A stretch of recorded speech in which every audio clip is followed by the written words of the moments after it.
on the rigging of the November 27, 2025 by-elections.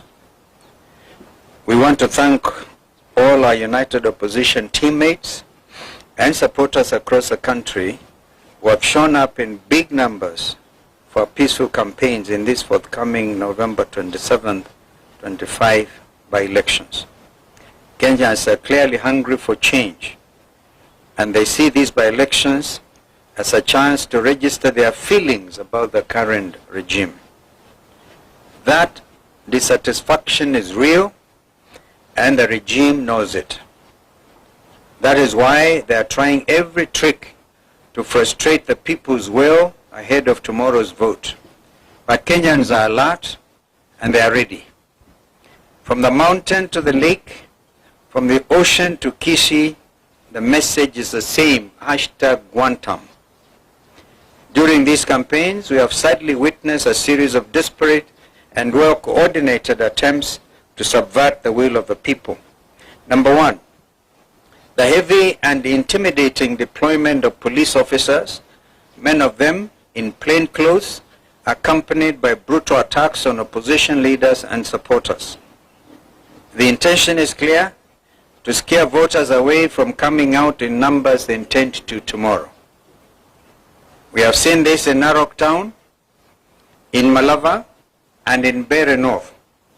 Unmarked famous Subaru foresters have been roaming Chicago and Malava not to protect citizens, but to intimidate them. This is unacceptable in a democratic nation. Number two, the shameless bribery and manipulation of voters by senior state officers, including MPs, MCAs, chiefs, PSAs, CSAs, speakers of both houses of parliament, as well as county assemblies, the prime cabinet secretary, the deputy president, and the president himself, all misusing state machinery, including government vehicles, relief food, and non-food items like mattresses and blankets meant for disaster victims. And even letters of appointment to Kenyan embassies issued in public barazas. I think we have all seen this. This is a misuse of public trust and public resources. Call it plainly abuse of office by this current regime.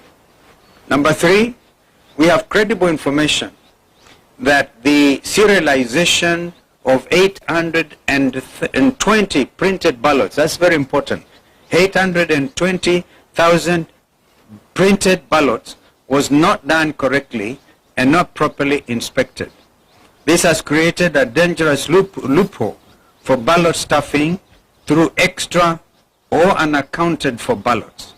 We are further aware that 30,000 pre-marked ballots have already been dispatched to the targeted battleground areas of Magarini, Malava, and Mbeere North through compromised presiding officers.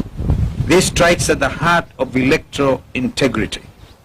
Fourth, we have seen extended and illegal campaigns conducted by regime agents well beyond the official campaign period, escorted by police officers and accompanied by hired goons. This is a deliberate attempt to tilt the playing field and subvert the will of the people.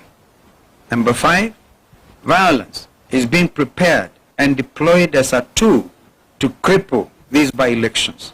There is a well-coordinated scheme involving sections of the police, hired goons, and compromised IEBC officials.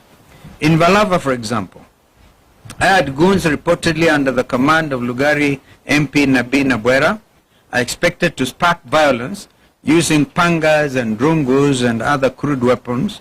They are to be protected by police, including a special team which has already been dispatched from Nairobi, and we are monitoring their movements, the infamous Subaru unit.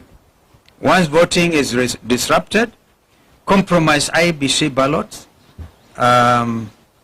compromised IBC officers and clerks are expected to use that chaos to stuff ballots. We saw this pattern during the Gen Z protests, where police did not stop goons, but actually enabled them. We have again seen police in Narok and Kabuchai captured on camera, moving goons and distributing funds. This is a betrayal of the oath to protect. Finally, ladies and gentlemen, as we stated on November 20th, there is a deliberate plan to misuse mobile phones in polling stations in ways that violate the secrecy of the ballot.